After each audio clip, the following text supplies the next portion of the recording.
Alhamdulillahilladzi anzala ala abdihi al-kitaba wa lam yaj'al lahu 'iwaja. Wassalatu wassalamu ala sayyidina Muhammadin nabiyil mustafa wa ala alihi wa sahbihi wa man ihtada ma ba'd. Hadirin jamaah subuh yang dirahmati Allah Subhanahu wa taala.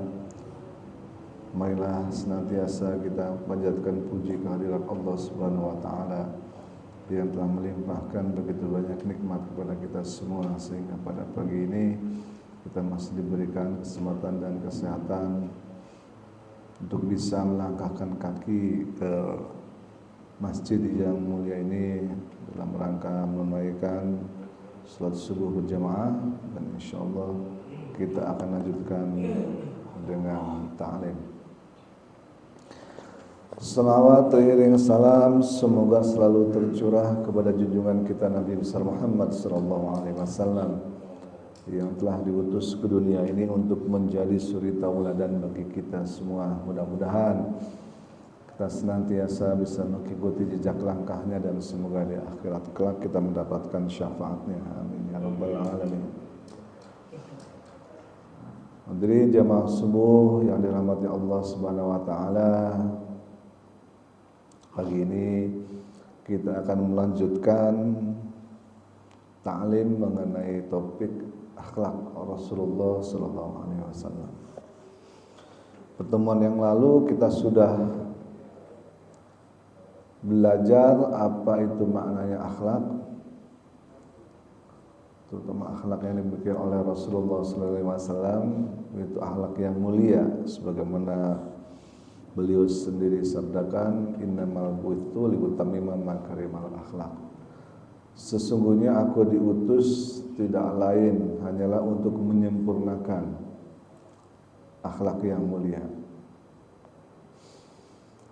Lantas apa akhlak Rasulullah sallallahu alaihi wasallam yang paling utama itu? Ada yang tahu apa itu? Akhlak Nabi yang paling utama atau apa? Ya, akhlak Nabi yang paling utama yang memang telah dibentuk dari kecil itu adalah sifat beliau yang jujur. Sampai beliau diberi gelar Al-Amin, orang yang paling bisa dipercaya. Karena tidak pernah beliau seumur hidupnya mengatakan perkataan yang bohong atau dusta, tidak pernah sekalipun seumur hidupnya, bahkan dalam keadaan bercanda. Nah, seringkali kita kalau bercanda sama teman gitu kan, ngomong apa tapi sebenarnya bohong, ujungnya apa? Bukan bercanda doang gitu aja marah gitu. Itu sering. Nabi kayak gitu aja nggak pernah bercanda, tapi sambil candaannya itu mengandung kebohongan. Beliau tidak pernah sekalipun berbohong. Mengapa demikian? Karena jika Nabi pernah satu kali saja diketahui pernah berbohong, maka akan ragulah orang terhadap Al-Quran. Benar kan nih Al-Quran dari Allah? Jangan-jangan bikinan Muhammad sendiri kan gitu. Karena dia pernah berbohong. Maka kriteria tidak pernah berbohong ini merupakan kriteria dasar bagi seseorang yang khususnya di level para nabi. Kalau di dalam hadis yang lain kita mengenal bahwa nabi yang lain pernah berbohong, kayak Nabi Ibrahim misalnya. Nabi Ibrahim itu pernah berbohong 3 kali. Sampai-sampai beliau karena 3 hal ini seumur hidupnya lah 3 kali. Jadi bohongnya sedikit. Kalau kita kan dikit-dikit bohong. Apalagi kalau sama istri, ya nggak mau bohong. Sama anak suka gitu. Pak, bagi duit dong, jajan. Bapak lagi bokek dong kan gitu. Itu aja udah bohong. Padahal duitnya ada kan gitu. Nabi Ibrahim pernah melakukan bohong 3 kali sehingga beliau tidak bisa mendapatkan keistimewaan. untuk memberikan syafaat di akhirat. Satu-satunya nabi yang bisa memberikan syafaat di akhirat ya cuma Nabi Muhammad SAW. Karena beliau gak pernah berbohong, gak pernah berbuat dosa kepada Allah Subhanahu wa taala seumur hidupnya. Nabi Ibrahim walaupun berbohong itu demi kebaikan Nabi Ibrahim lakukan 3 kali itu, tapi tetap aja itu harus dipertanggungjawabkan di akhirat. Apa kebohongan Nabi Ibrahim? Yang pertama mengenai patung. Kita semua tahu sejarah Nabi Ibrahim, beliau menghancurkan patung di ruang penyembahan Raja Namrud ya.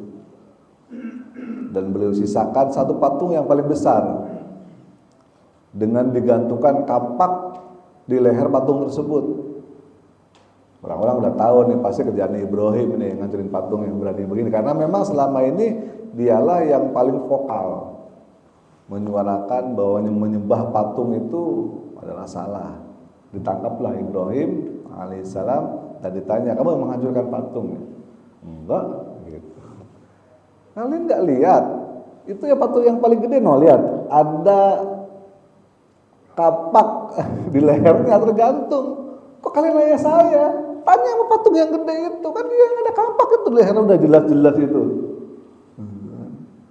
Masa kok saya disalahin gitu? Lu gila ya Ibrahim ya? Lu pikir patung bisa ngancurin? Lalu lebih gila lagi. Udah tahu patung nggak bisa ngapain, lu sembah juga gitu. Bingung orang-orang. Debat sama Nabi Ibrahim. Lu lebih gila lagi. Udah tahu lu nggak bisa ngapa-ngapain itu benda, itu barang, tapi lu sembah. Bingung deh orang-orang, makin mengkel tuh, makin kalap tuh Raja Namrud tuh. Bakar. Nah, zaman sekarang bakar gitu. Kalau ada maling kan begitu. Sama tuh dari dulu. Kalau ada orang yang jahat kan, nah, di kita kan gitu, bakar. Bakarlah Nabi Ibrahim begitu. Bohong. Yang kedua bohong, beliau mengatakan peristiwa apa? Saya lupa. Beliau bilang lagi sakit, padahal beliau nggak sakit. Terus peristiwa yang ketiga adalah pada saat beliau berjalan bersama istrinya Siti Sarah akan melintasi sebuah negeri, yang mana di negeri tersebut rajanya itu raja yang gila perempuan. Pokoknya kalau ada perempuan cantik lewat situ, bini orang itu kan main ambil aja gitu, main empat aja, jadiin gundiknya, jadiin selirnya gitu. Apalagi kalau cantik. Pas kebetulan Nabi Ibrahim lewat situ sama istrinya Siti Sarah. Siti Sarah tuh cantik banget orangnya. Ditanyalah sama penjaga, wahai Kisanak, gitu, kalau kata orang kita kan Kisanak, ini siapa nih?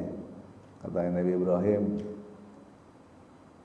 ini adik saya, gitu katanya. Padahal istrinya. Setelah lolos dari situ, kemudian istrinya bertanya, kok kamu bilang aku adikmu bukan istrimu?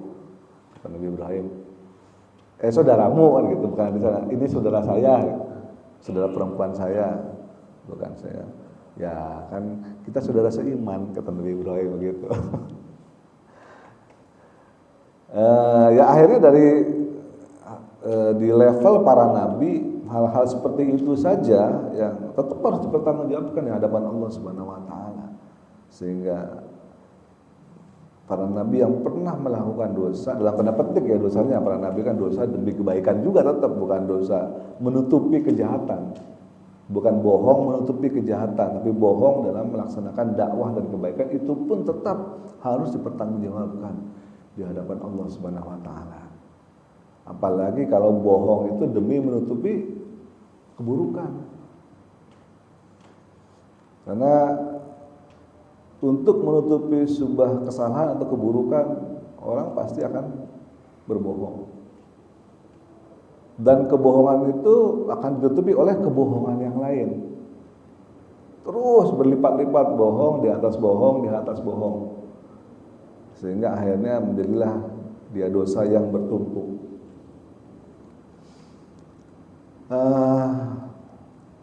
Tidak hanya di level para nabi, Di level para ulama pun kita ketahui bahwa ulama periwayat hadis itu tidak pernah ditemukan riwayatnya kalau hadis itu mau dianggap sebagai hadis yang sahih. Syarat utamanya adalah ulama tersebut tidak pernah diketahui berbohong walaupun hanya sekali. Begitu diketahui ulama tersebut berbohong walaupun hanya sekali dan walaupun hanya bercanda, maka dia akan dicoret dari daftar ulama yang hadisnya sahih. Ya kan, berat juga. Jadi kalau misalnya kita membaca ada hadis sahih dari Imam Bukhari misalnya. Imam Bukhari mendengar dari siapa? Imam Bukhari mendengar dari siapa? Misalnya dari Imam Ahmad bin Hanbal. Imam Ahmad dari siapa? Dari Imam Syafi'i. Imam Syafi'i dari siapa? Dari gurunya Imam Nafi'. Imam Nafi' dari siapa? Dari gurunya misalnya Pak Ibnu Umar, sahabat Ibnu Umar. Ibnu Umar dari siapa? Dari Rasulullah Sallallahu Alaihi Wasallam. Contohnya seperti itu. Dari jalur transmisi ini, mulai dari Imam Bukharinya sendiri, kemudian Imam Ahmad bin Hanbal, Imam Syafi'i, Imam Malik, Imam Nafi', sampai dengan Ibnu Umar, itu semua orang itu tidak pernah satu kali pun berbohong dalam hidupnya. Karena begitu satu kali aja di antara tadi transmisi hadis tadi diketahui berbohong, maka dia akan dicoret hadisnya dari hadis yang sahih menjadi hadis yang dhaif, lemah hadisnya. Bukan palsu, tapi lemah. Diragukan ya hadis bener enggak? Hadis dari Nabi. Bener enggak nih dari Nabi, perkataan Nabi hadis ini? Kenapa? Karena salah satu dari periwayatnya dikenal pernah berbohong walaupun cuma satu kali. Apalagi Imam Bukhari, ketat banget dia. Enggak usah berbohong sama orang lah. Berbohong sama binatang ini dicoret sama dia dari daftar perawi hadis sahih. Misalnya nih, kita kan suka ngebohongin kucing. Kucing nih masuk kamar, biar kucingnya keluar gimana? Meng gitu kan. Dikasih kepala ikan. Padahal kepalanya enggak akan dikasih itu, cuman biar bau doang, kucingnya keluar kamar ngikutin kita. Setelah keluar kamar, keluar rumah, kita kunci, kagak dikasih makan juga. Itu udah kategori bohong itu. Bayangkan. Ada cerita seperti itu sama Imam Bukhari dicoret dari daftar perawi hadis sahih. Saking ketatnya. Makanya kalau Imam Bukhari mengatakan hadis ini sahih, Imam Muslim mengatakan hadis ini sahih, pasti seluruh periwayatnya ke atas sampai ke dengan Nabi tidak pernah diketahui berbohong satu kali pun. Jadi kita yakin kebenarannya, mungkin orangnya bohong, begitu. Saking pentingnya kejujuran itu supaya jadi orang yang kredibel dalam meriwayatkan baik itu Al-Quran maupun hadis. Al-Quran pun begitu, apalagi Al-Quran. Karena dulu kan Al-Quran sebagaimana kita ketahui belum ada tertulis, apalagi ada softwarenya, ada soft copy. Tertulis saja belum ada dulu, semua itu melalui jalur hafalan. Di zaman Rasulullah, di zaman sahabat Abu Bakar sampai dengan Umar itu belum ada Al-Quran yang di satu buku bendel, itu belum ada. Semua ditransmisikan melalui jalur hafalan dari guru ke murid. Artinya kalau gurunya ini terkenal satu suka berbohong, muridnya ragu nih bener nggak Al-Quran ayat sekian, ya kan bunyinya begini, nah, dan dia bohong. Itu balik lagi kredibilitas itu sangat penting. Apalagi menjelang pemilu kan. Mulai ini banyak kampanye-kampanye yang isinya bohong semua. Allah Subhanahu wa taala sampaikan di dalam Al-Qur'an surat Al-Ahzab surat ke-33 ayat 70, A'udzubillahi minasyaitonirrajim. Bismillahirrahmanirrahim. Ya ayyuhalladzina amanu taqullaha wa qulu qawlan sadida yuslih lakum a'malakum wa yaghfir lakum dzunubakum wa may yuti'illaha wa rasulahu faqad faza fawzan 'azima. Ya ayyuhalladzina amanu, hai orang-orang yang merasa dirinya punya iman, ittaqullah, bertakwalah kepada Allah, wa qulu qaulan sadida, dan kalau ngomonglah yang benar, yang jujur, jangan bohong. Perintah Al-Qur'an sendiri. Apa dampaknya kalau kita ngomongnya jujur? Yuslih lakum a'malakum, kata Allah Subhanahu wa taala, maka amal-amalmu otomatis jadi amal yang soleh. Jadi kalau amal soleh kita mau banyak, kan, amal-amal kita sekecil apapun jadi amal yang soleh, ya jangan pernah bohong. Itu otomatis itu. Yang kedua apa? Wa yaghfir lakum dzunubakum, otomatis dosa-dosanya diampuni. Enggak perlu kita istighfar, salat taubat, enggak perlu. Yang penting jangan bohong aja. Itu otomatis amal kita jadi amal yang soleh, diterima Allah, dan dosa kita otomatis diampuni Allah Subhanahu wa ta'ala. Itu jaminan dari Allah sendiri di dalam Al-Quran. Makanya kedudukan orang yang jujur ini kedudukannya sangat tinggi. Kalau kita lihat di surat Al-Fatihah kan kita sering membaca ya, apa namanya? Siratal ladzina an'amta 'alaihim, tunjukkanlah kami ke jalan yang lurus. Jalan apa ini yang lurus? Siapa nih orang-orang yang berada di dalam an'amta 'alaihim atau jalan yang lurus ini? Siapa? Ada apa? Yang kita sering baca di tarawih, doanya itu ada tuh, minan nabiyyin. Nah, ya kan, minan nabiyina was-siddiqina wasyuhada'i was-sholihin.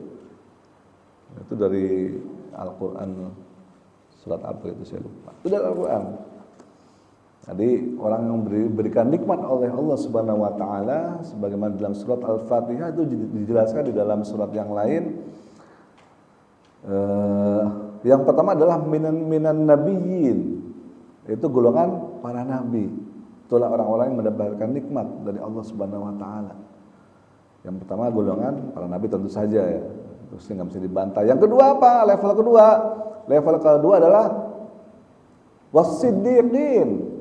Siddiq adalah orang-orang yang benar, yang jujur. Sebagaimana sifat nabi kan? Sifat nabi ada 4 yang utama. Yang pertama apa?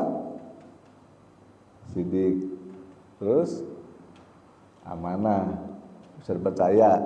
Yang ketiga tabligh, ya kan, mau menyampaikan firman Allah.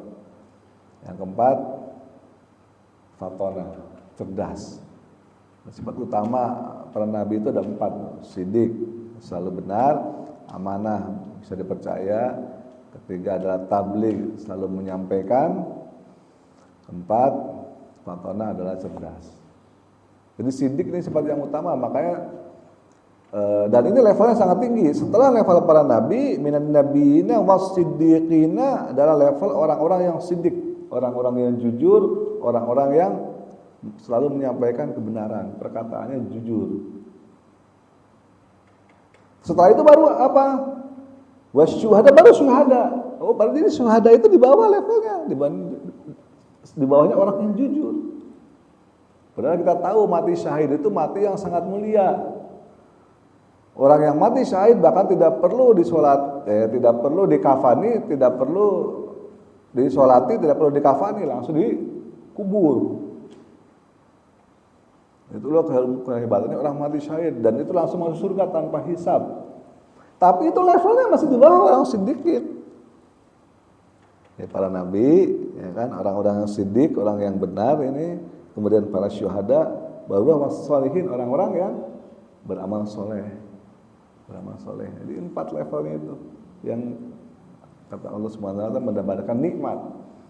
Dan level tertinggi setelah para nabi adalah orang-orang yang siddiqin, orang-orang yang senantiasa berkata benar.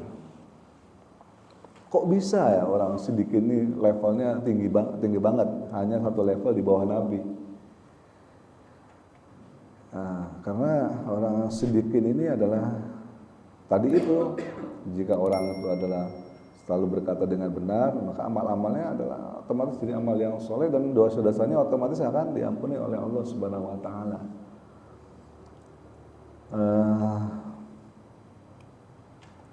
Kemudian yang pasti karena orang berbohong itu bertingkat-tingkat. Kata para sahabat pernah bertanya pada suatu saat bertemu dengan Rasulullah SAW di dalam sebuah majelis. Sahabat ini bertanya, "Ya Rasulullah, mungkinkah orang beriman itu mencuri?" Kata Rasulullah, "Mungkin. Orang beriman mencuri, ya mungkin-mungkin aja, namanya dia berbuat dosa." Yang kedua nanya lagi, "Ya Rasulullah, mungkinkah orang beriman itu berzina?" Kata Rasulullah, "Mungkin. Orang beriman mungkin berzina." Yang ketiga, "Ya Rasulullah," nanya lagi, "mungkinkah orang beriman itu berbohong?" Enggak mungkin, kata Nabi. Tuh. Bayangkan. Orang disebut beriman masih mungkin mencuri. Orang beriman masih mungkin berzina. Tapi orang beriman enggak mungkin bohong, kata Nabi. Berat ini. Kenapa nggak mungkin bohong? Karena kalau dia bohong, bagaimana dia beriman? Bingung Nabi itu. Ya kan? Dia berkata misalnya, Tuhan saya adalah Allah, saya orang beriman. Dia berkata mulutnya nih, bisa aja hatinya kan enggak. Itulah bohong.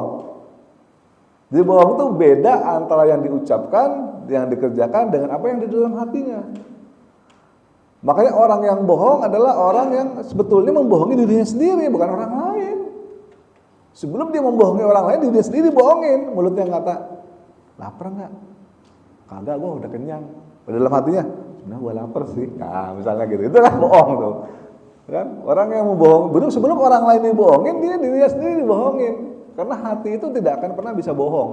Hati itu selalu akan berkata benar, jujur. Yang bohong itu kan mulut. Dan juga perbuatan bohong.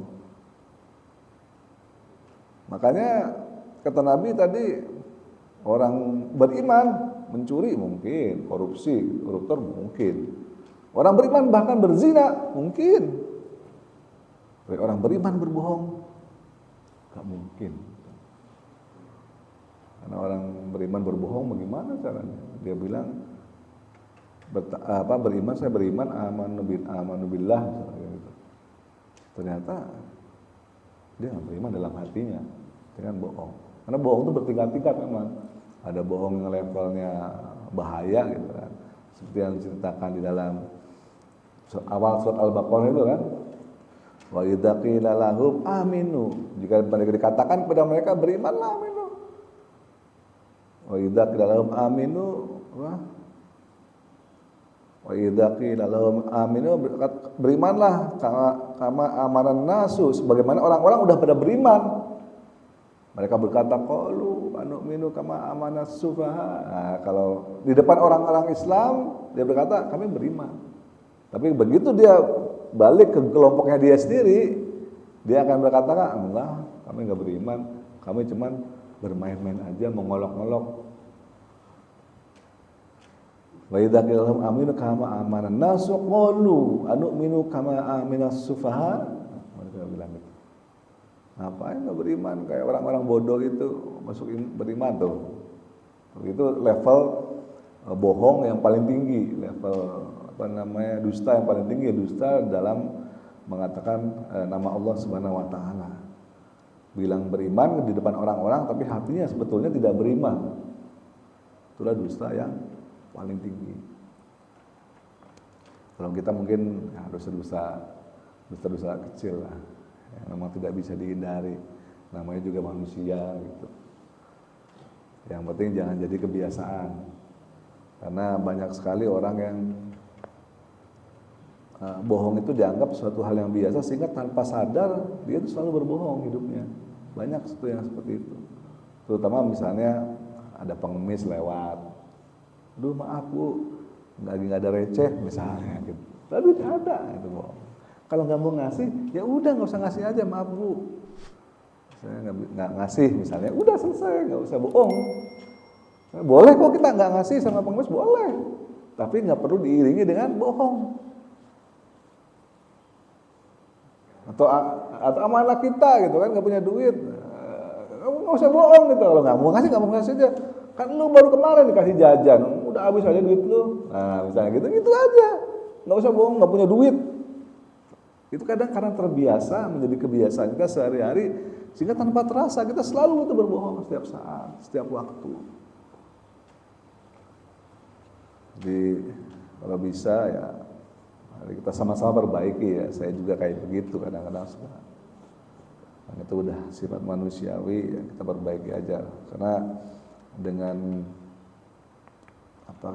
kita berusaha untuk menjadi orang yang jujur, kita meneladani akhlak yang paling utama dari akhlaknya Rasulullah Sallallahu Alaihi Wasallam. Apalagi orang yang jujur ini berada di level yang sangat tinggi, di bawahnya para nabi langsung, bahkan di atasnya para syuhada. Dan ini sudah terbukti bagaimana para ulama kita begitu ketatnya dalam menyeleksi hadis. Bahkan konon katanya Imam Syafi'i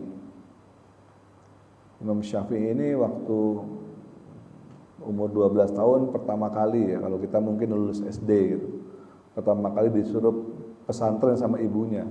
Nona pesantren, iya Bu, pesantren. Imam Syafi'i ini orang tuanya orang yang cukup kaya. Jadi ibunya itu menjahitkan koin emas.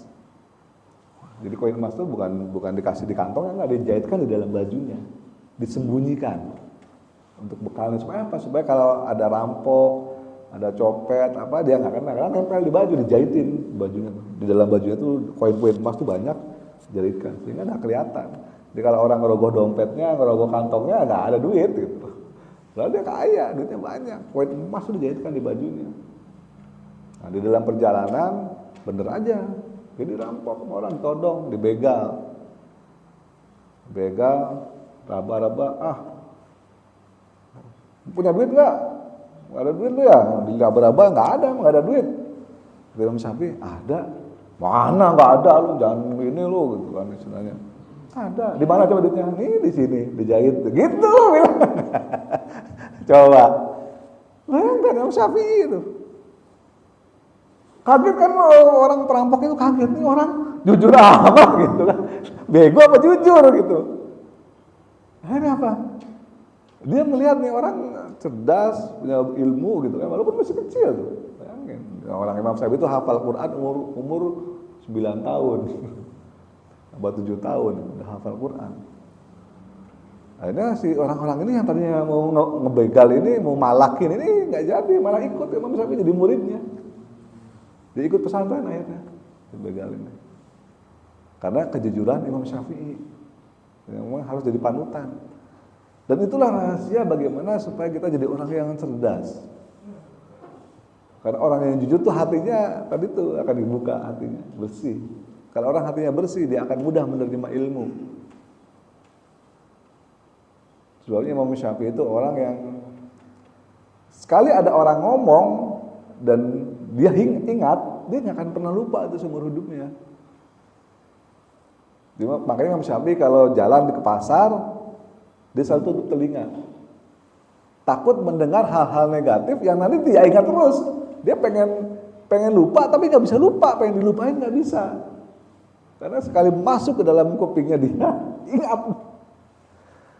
Dulu. Makanya para perawi hadis itu orang yang luar biasa. Satu, dia nggak pernah bohong. Dampak yang para bohong itu adalah otaknya jadi cerdas, ingatannya luar biasa. Itu dampaknya. Jadi kalau mau ingatannya kuat, nggak pernah lupa, coba deh, jangan pernah bohong, gitu. Itu otomatis itu. Kalau mau nyoba, ya otomatis. Ingatannya kuat, sehingga itu syarat lainnya orang bisa menjadi perawi hadis, dianggap hadisnya itu sahih. Satu, orang yang nggak pernah bohong. Dua, ingatannya kuat, orangnya nggak pernah lupa. Karena begitu orangnya ada cerita dari orang-orang sekitarnya, dari masyarakat bahwa si ustadz ini orangnya pelupa, suka lupa misalnya. Udah tuh dicoret dia dari daftar perawi hadis sahih. Hadisnya akan jadi hadis yang dhaif, lemah dianggapnya. Maka semua hadis sahih yang dikumpulkan oleh Imam Bukhari dan Imam Muslim itu pasti perawinya itu semua satu, dia selalu jujur, yang kedua dia tidak pernah lupa, ingatannya kuat. Ya model-modelnya kayak Imam Syafi'i, apalagi Imam Bukhari, Imam Ahmad bin Hanbal itu hafal 1 juta hadis. Gimana saya bingung bayanginnya. Orang-orang hafal Quran oke lah, masih ini kan hafal hadis 1 juta. 1 juta hadis. Terus setiap hari dia hafal berapa hadis kan gitu. Seumur hidupnya. Mau dibagi aja misalnya dia umur berapa, mulai hafal hadis dari umur sekian sampai sekian kan dibagi 1 juta. Sehari dia harus berhafal berapa hadis dalam umur hidupnya itu. Itulah orang ulama terdahulu memang dikenal selalu jujur, tidak pernah bohong. Dampaknya dampak yang sangat positif baik di sisi Allah Subhanahu wa taala maupun kepada sisi manusianya itu sendiri. Baik, mungkin itu aja yang bisa saya sampaikan. Yang pasti al-ilmu fis sudur la fis sutur. Ilmu itu di dalam dada, bukan di dalam tulisan. Al-ilmu fis sudur la fis sutur. Ilmu itu dalam dada, bukan dalam tulisan. Artinya apa? Ya, kalau dadanya itu, hatinya itu bersih, dada itu menunjukkan hati. Kalau hatinya bersih, otomatis loh. Ya, berdasarkan riwayat yang kita baca ini, otomatis. Jadi kalau mau ingatannya kuat, kurangilah bohong. Bersih hatinya, otomatis ingatannya kuat. Ilmu gampang masuk, diserap, diterima. Gampang hafal, gampang ingat. Jadi kalau level kebohongan kita udah makin parah, nah, makin susah dah itu. Yang menghafal pasti lupa lagi. Tapi kalau level kebohongan kita mungkin gak parah-parah banget, nah masih lumayan tuh. Ada hafal beberapa ayat misalnya, atau beberapa hadis. Nah, seperti itu. Kira-kira ya kalau melihat dari uraian para ulama seperti itu. Ada lagi pertanyaan yang lain? Ya berarti kayak banyak bohong. Kalau udah tua beda. itu mah namanya pikun. Itu otomatis ya, karena kalau orang udah sepuh, udah berumur, otomatis seluruh aktivitas otot tubuhnya termasuk juga aktivitas ingatannya akan menurun. Otomatis ya. Tapi kalau masih muda, nah ini beda. Apalagi masih umur-umur belasan tahun ya, 20-an tahun itu dalam masa-masa emas di mana aktivitas otak seseorang tuh maksimal, lagi tinggi-tingginya itu, belum banyak problem. Kadang-kadang orang kan, makanya ada lagu itu kan, belajar di waktu kecil bagai mengukir di atas batu. Belajar sesudah dewasa laksana mengukir di atas air. Hilang terus, mungkin di atas air, bagaimana? Hilang lagi. Itu. Kayak belajar itu emang dari kecil. Kalau dari kecil belajar itu pasti nempel cepet. Karena anak kecil apa? Dosanya dikit. Gitu kan. Satu dosanya dikit. Emang anak kecil kan, dosanya dikit. Beda sama kita yang udah tua-tua nih. Dosanya udah numpuk banyak. Ya. Satu anak kecil dosanya dikit. Kedua, anak kecil itu nggak banyak pikiran. Nah, kita kan mikirin macam-macam ya. Mikirin dapur, mikirin anak sekolah, ya kan, mikirin jajan apa segala macam. Anak-anak kan kagak ada yang mikir apa-apa, dia mah cuma nggak punya duit tinggal minta kan gitu, ya kan, nggak dikasih tinggal nangis, gampang. Ya kan, makanya anak-anak itu satu dosanya dikit, kedua nggak banyak pikiran, sehingga hafalannya cepat. Kalau kita kan dosa banyak, ya kan, pikiran juga banyak, gimana mau nempelnya hafalan? Hilang lagi. Kecuali hafalan itu memang dari muda, udah dibiasakan. Jadi rugi kalau saat itu tuh dari Saat golden time itu rugi, nggak dimanfaatkan untuk mengisi ilmu. berarti kita terlambat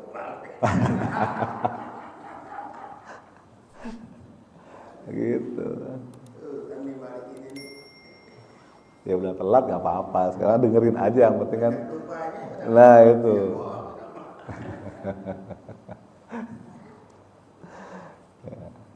Jadi gitu dampak paling nggak di dunia itu dampaknya seperti itulah. Mudah-mudahan kita bisa senantiasa memperbaiki diri kita masing-masing lah di hadapan Allah Subhanahu wa taala supaya tidak dikategorikan sebagai orang pembohong, karena berat sekali orang pembohong ini kategorinya adalah termasuk kalangan orang yang munafik. Kita tahu bahwa ciri-ciri orang munafik itu ada 3 ya kan, wa idza hadatsa kadzaba. Apabila berkata ya, suka bohong. Apabila wa idza tumina khana, apabila diamanati, janji suka mengingkar, terus-terusnya. Kalau nanti bohong, nanti lama-lama kita kategori orang-orang yang munafik. Orang munafik itu nerakanya paling bawah, itu masalahnya. Kan? Fid darkil asfal, di neraka itu. Ya kan, orang munafik. Itu Rasulullah sampai pingsan berkali-kali itu. Waktu malaikat Jibril itu datang. Dia menceritakan, ya Rasulullah, neraka itu terbagi sekian tingkat. Tingkat pertama ini, tingkat kedua ini, tingkat kedua terus Terus tingkat yang ke-7 buat siapa? Jibril diem aja. Kamu jawab dia, diam. Jibril, mana sih ngejelasin kok nggak lengkap? Gantung. Wah kan gantung, jelasin yang ke-7 siapa yang paling bawah? Jibril, ayo jelasin, diem aja Jibril, nggak mau jelasin. Terakhir baru setelah didesak, barulah Jibril ngawab, untuk umatmu ya Rasulullah. Pingsan Nabi, blak gitu. Coba, pingsan. Ya Allah Jibril, kok umatku disediakan neraka yang paling bawah gitu. Itu untuk orang-orang yang munafik. Karena banyak umatmu yang mengatakan dirinya Islam, dirinya beriman, tapi bohong. Katanya iman, tapi nggak mau sholat misalnya. Katanya iman, katanya Islam, tapi nggak mau puasa. Udah gimana gitu?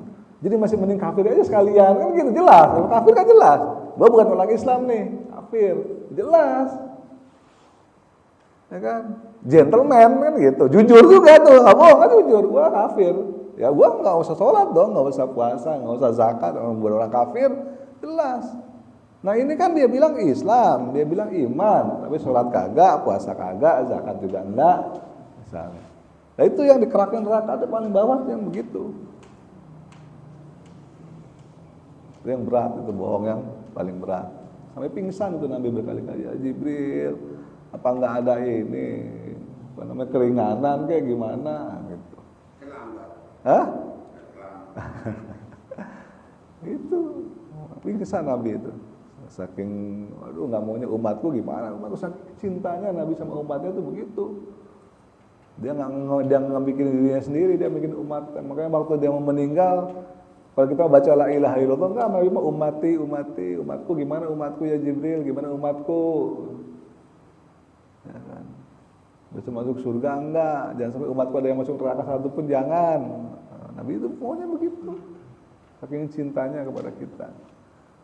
Sampai akhir hayatnya. Ada lagi? Baik, kalau tidak ada, mudah-mudahan sedikit apa yang bisa saya sampaikan ini menjadi bahan renungan bagi kita semua, terutama bagi diri saya sendiri, supaya kita sama-sama bisa memperbaiki diri kita untuk menjadi orang yang senantiasa berkata jujur, berkata benar, apa yang dikatakan sesuai dengan apa yang ada di dalam hati. Nah, setiap kali kita melakukan sebuah kesalahan, sebuah dosa, apalagi berbohong, maka Allah akan berikan titik hitam di dalam hati kita. Kalau kita dosa nih, hati kita dikasih titik hitam sama Allah. Semakin banyak dosa, semakin itu hatinya. Itu sebabnya orang yang hatinya udah jadi hitam legam itu ya bagaimana dia bisa dengan mudah menerima hidayah dari Allah, menerima ajakan kebaikan. Nah, semakin putih hatinya, maka dia semakin bisa gampang menerima ajakan kebaikan, termasuk juga bisa menerima hafalan dengan mudah, dengan gampang. Mungkin itu aja. Apalagi ya yang mau saya sampaikan mengenai apa namanya orang sifatnya jujur. Itu aja sih paling. Ada lagi. Sekali lagi mudah-mudahan ada manfaatnya bagi kita semua. Mari kita tutup dengan doa kafaratul majlis. Subhanakallahumma wa bihamdika asyhadu an la ilaha illa anta astaghfiruka wa atubu ilaik. Billahi taufiq wal hidayah. Assalamualaikum warahmatullahi wabarakatuh.